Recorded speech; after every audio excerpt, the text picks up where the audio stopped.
datang di IMS Micu 2 ya. Jadi intinya ada orang jarang olahraga. Dia ngangkat kakeknya pakai kursi roda ya, jangan menanjak gitu. Udah capek banget lah itu pokoknya. Terus akhirnya kakinya betis pegal, tegang, kaku gitu ya. Lanjutnya apa lagi? Dia turun. Nah, turun sambil bawa kakeknya ya. Turun dari tanjakan sambil nahan beban itu kan dikiranya lebih ini ya, lebih enteng, padahal enggak, dia kan nahan beban, jadi kakinya tuh lebih berat lagi. Nah, ujung-ujungnya apa,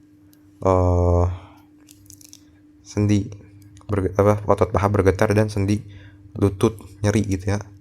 Terus habis itu pas dia beristirahat, dia duduk sila nih. Nah, kan habis capek-capek tuh dia duduk sila, terus tiba-tiba dia berdiri, terus bikin ini kram mendadak gitu ya. Kenapa tuh? Oke, kita bahas.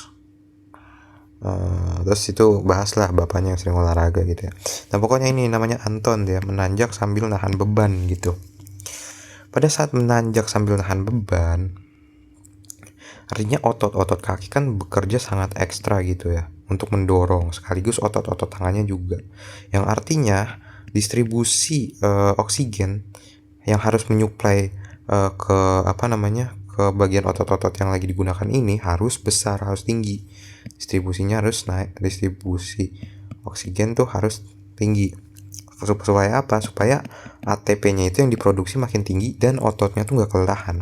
Tetapi si Anton ini jarang olahraga gitu ya, sehingga pembentukan ATP-nya itu tidak pembentukan ATP-nya itu tidak cukup untuk memenuhi kebutuhan otot dia, sehingga terjadi depresi ATP atau penurunan ATP. Nah, karena penurunan ATP, penurunan ATP dari oksigen ya, sehingga karena mau nggak mau ototnya tuh tetap butuh ATP, si ototnya tuh beralih dari yang respirasi aerobik menjadi glikolisis anaerobik ya. Glikolisis anaerobik itu kan dari glukosa menjadi jadi pirufat gitu. Pirufat. Nah, pirufatnya ini nanti kan dipecah menjadi diubah jadi laktat. Laktatnya ini kan jadi asam laktat dan juga H+ kan gitu. Nah, gitu. H+-nya inilah yang apabila terakumulasi di dalam jaringan ototnya, dia tuh bakal membuat pH jaringan ototnya turun, sehingga pH jaringan otot yang turun ini itu kan menjadi asam gitu ya. Asam itu nanti bakal berikatan sama sebuah reseptor namanya ACH ya di membran sel nosiseptor, yang apabila dia nempel tuh dia menyebabkan pembukaan kanal ion dan memicu depolarisasi serta potensial aksi ya, sehingga terjadilah aktivasi nosiseptor dan impuls aferen lewat A delta dan C ya. Di cornudorsalis ini nanti dia tuh sebenarnya si impuls aferennya itu bakal terjadi sinaps pertama terlebih dahulu kan. Sinaps 1. Ini kan cornudorsal ya. Ini kan dari sini dia kan langsung dekusasi gitu ya. Nanti dia mengeluarkan sinaps, isinya adalah glutamat dan juga substansi P gitu, dan dibawa sama serat naik ke atas gitu.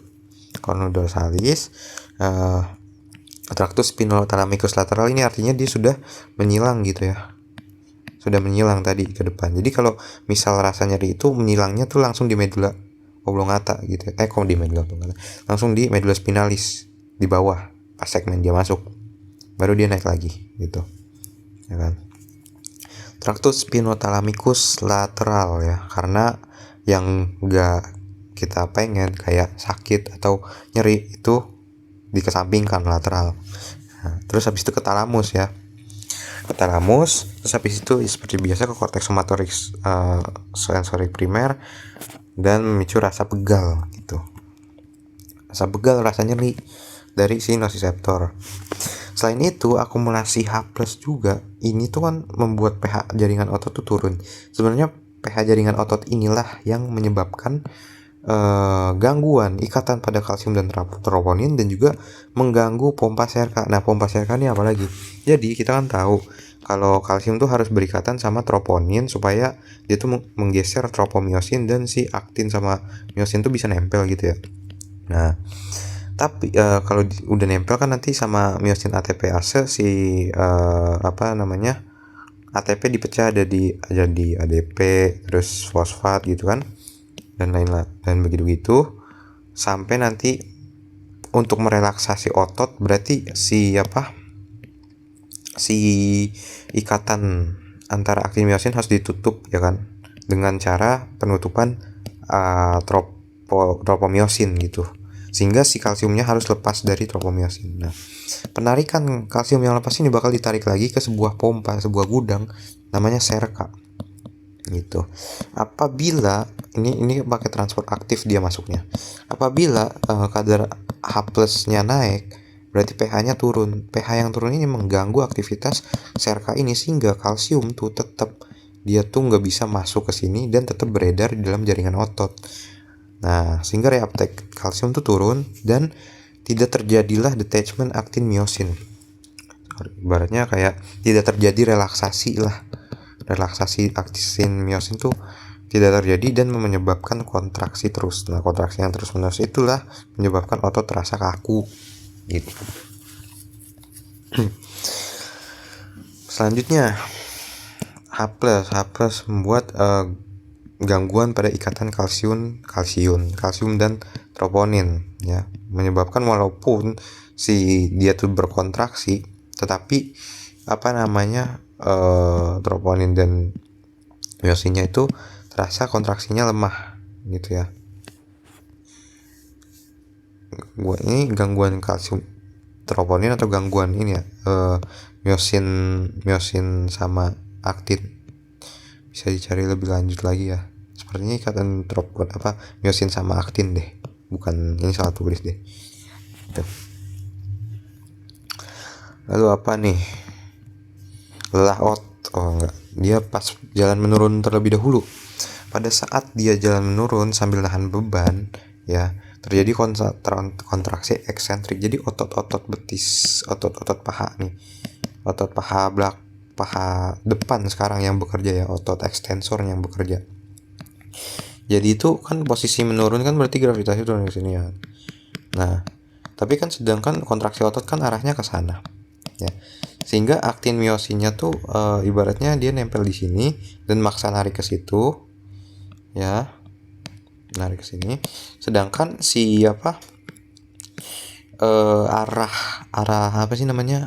tegangannya tuh ke sana. Sehingga menyebabkan ikatan antara aktin dan miosinnya nih terlepas paksa. Nah, karena tegangan yang tinggi itu menyebabkan sarkomer robek. Sarkomer robek yang antara Z-dis dan Z-dis itu robek gitu ya. Nah, karena dia terjadi robekan pada serat otot, dia tuh nanti memicu enggak ke arah sana ya. Pokoknya robekan pada otot serta di sini pendistribusian tekanan ke sendi lutut ya. Ada sendi-sendi lutut itu kan juga ini kan dari otot ekstensornya dia yang di paha menyalurkan tegangan ke distribusi ke sendi lutut. Tapi kan sendi-sendi itu kan ya sendi-sendi lutut itu di daerah sekitarnya itu kan ada nociceptor, sehingga sendi lutut itu kan tertarik paksa juga sama kayak gitu, sehingga menyebabkan sendi lututnya juga ada yang robek-robek kan di daerah sekitarnya, menyebabkan adanya inflamasi dan aktivasi nociceptor sehingga menyebabkan dia nyeri sendi gitu loh, ibaratnya nyeri akut intraartikular gitu ya. Nah, robekan pada serat otot ini juga menyebabkan ini loh, otot lelah secara mekanik ya. Otot lelah selain itu ya otot lelah secara mekanik ini karena dipicu untuk terus berkontraksi kan. Nah, terjadilah gangguan pada rekrutmen unit motorik. Jadi unit motorik itu adalah ini satu asal badan saraf nih, satu neuron mempersarafi beberapa otot kaki. Ibaratnya si badan neuron ini kayak kabim lah ya, kakak kabim nih. Nah, yang disarafi, serat-serat otot yang disarafi itu ada banyak. Nah, serat-serat otot itu ada Dede Kabim. Ya itu kali ya. Jadi kelompok mereka ini, satu kabim ini disebut sebagai unit motorik gitu. Nah, jadi kan kalau misal kita menahan beban gitu ya, ketika kita menahan beban, kontraksi otot tuh kan terjadi kontraksi otot, si otak tuh gimana ya, dia ngirim ke serat saraf untuk ini kan, ada sinyal yang nyuruh buat, ada sinyal dari otak yang nyuruh buat otot tuh relaksasi karena kerjanya udah berlebihan. Tapi di satu sisi dia tuh harus ada tembakan buat nyuruh si otot ini buat kontraksi juga ya, supaya untuk bisa menahan bebannya gitu. Tapi satu sinyal lagi nyuruh si otak itu buat relaksasi. Nah, tumpang tindih sinyal ini yang menyebabkan otot tuh jadi bingung ya. Unit motorik tuh jadi bermasalah karena sinyal impuls yang dikirim sama si unit motorik ini mengandung dua perintah yang saling tumpang tindih, yang saling berlawanan, sehingga menyebabkan otot tuh yang lelah itu jadi bingung aktifnya, dia tuh mau aktif atau relaksasi. Selain itu, karena ada otot yang lelah secara mekanik, tadi kan satu badan sel mempersarafi beberapa satu neuron motorik mempersarafi beberapa serat otot. Nah, kan ada serat otot tuh yang udah capek banget sehingga ketika ditembak dia nggak respon ya kan. Sedangkan ada lagi yang ketika ditembak dia masih ngerespon, tembak masih ngerespon. Karena masih ada yang nggak ngerespon, si neuron motorik ini yang tadinya nembaknya itu secara berbarengan dan mereka semua ngerespon, menyebabkan kalau misal si yang sekarang yang ini aktif tapi yang ini nggak aktif, terus selanjutnya kebalik, yang ini aktif yang ini nggak aktif, sehingga menyebabkan kontraksinya itu nggak berbarengan, dan itulah yang disebut berkedut-kedut ya kan, kedutan, karena kontraksinya nggak barengan, nggak ritmik gitu ya. Sel saraf mengirim impuls berlebihan dan tidak beraturan, serat otot di saraf bergetar sehingga otot tuh bergetar. Jadi kayak serat ototnya, misal yang serat otot A, serat otot B, serat otot C, harusnya mereka semua ini ketika dipersarafi mereka berkontraksi barengan, tapi karena ketika saraf A nya ini capek dia nggak respon, akhirnya B yang respon, terus C respon, tapi selanjutnya si B yang nggak respon, sedangkan si C respon, A respon, jadi dia mati dan kontraksi. Selanjutnya yang C yang nggak respon, selanjutnya tapi A sama B respon, jadi dia tuh bergetar gitu loh. Nah, selanjutnya di sini pada saat dia lelah otot, dia tuh duduk sila. Otot betis itu berarti gastrocnemius ya. Otot betis pada saat dia duduk sila, dia tuh otot betisnya tuh mendek, berkontraksi ya. Karena ototnya mendek gitu. Nah, dalam keadaan yang sangat lelah banget, ada muscle spindle tuh proprioceptor, dan juga ada Golgi tendon organ. Dalam keadaan lelah banget, yang paling aktif itu hipersensitif tuh muscle spindle. Sedangkan si Golgi tendon organ ini dia tuh udah capek, dia nggak nonaktif dia. Sehingga ketika serat otot memendek ini ini kan terjadi perubahan, ketika serat otot memendek dan dia tiba-tiba berdiri, artinya yang tadinya memendek jadi meregang gitu kan, padahal kembali ke posisi normal. Nah, pada saat dia meregang, si muscle spindle tuh mendeteksi perubahan panjang otot, perubahan regangan otot, adanya regangan otot. Karena adanya regangan otot, ini memicu si muscle spindle teraktivasi, lalu dia kirim ke medulla spinalis ya. Terus habis itu dia kirim refleks buat kontraksi ke alfa motor neuron, ke otot ekstrafusal, sehingga ototnya ini berkontraksi terus menerus karena tadi ketika otot capek si muscle spindle itu teraktivasi banget. Sedangkan harusnya si GTO, Golgi tendon organ, yang udah tahu si otot ini berkontraksi, harusnya tuh dia ngirim sinyal juga ke interneuron buat ngehambat si motor neuron, alfa motor neuron yang bikin kontraksi, sehingga menyebabkan kontraksinya itu jadi relaksasi gitu ya. Tapi karena si Golgi tendon organ ini nggak aktif, jadi inhibisinya tuh nggak ada, dan kontraksinya terjadi terus menerus, sehingga karena kontraksinya terjadi terus menerus, terjadilah tetanus dan terjadi kram otot gitu. Jadi kram otot itu ibaratnya kontraksi terus menerus yang dipicu karena yang dipicu karena nggak bisa lepas gitu loh, atau nggak ada waktu buat istirahat, buat relaksasi. Itu namanya kram otot ya. Selanjutnya dia tuh dipijatnya kan dorsofleksi begini ya, dorsofleksi. Ingat aja kan tendon kan begini, pada saat dia di dorsofleksi dia tuh tertarik secara mekanis. Nah, tarikan ini yang menyebabkan reseptornya tuh aktif dan mengirim impuls buat inhibisi alfa motor neuron, sehingga tadi kontraksi yang terjadi terhenti. Jadi karena Golgi tendon organnya ini non aktif, jadi di dorsofleksi supaya dia tuh aktif secara manual gitu.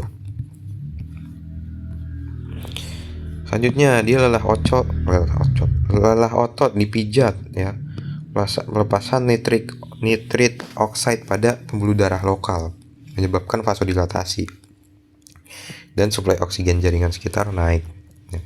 Ketika dipijat si sel endotel yang ada di pembuluh darah itu merasakan adanya ini tekanan atau gerakan gitu ya, sehingga pelepasan nitrik oxide, dia melepas nitrik oksida, yang nitrik oksidanya itu dari sel endotel, dia bakal berdifusi masuk ke pembuluh darah. Nah, ke pembuluh darah, ke otot muskularis, ke lamina muskularis, ke tunika muskularis ya. Tunika media yang ada ototnya, pokoknya yang ada otot polosnya pembuluh darah, tunika media.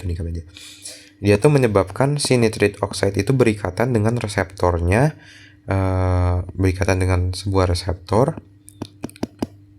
apa ya, pokoknya dia aktifin yang namanya guanilil siklase, GA, guanilil siklase. Nah, guanilil siklase yang aktif itu menyebabkan kadar CGMP naik. Kadar CGMP yang naik ini aktivasi protein kinase G, yang protein kinase G ini menyebabkan kalsium intrasel pokoknya turun. Kalsium intrasel yang turun sehingga menyebabkan ikatan antara aktin miosinnya otot polos gak terjadi kan, sehingga tidak terjadi kontraksi dan terjadinya vasodilatasi. Oke. Baik, terima kasih.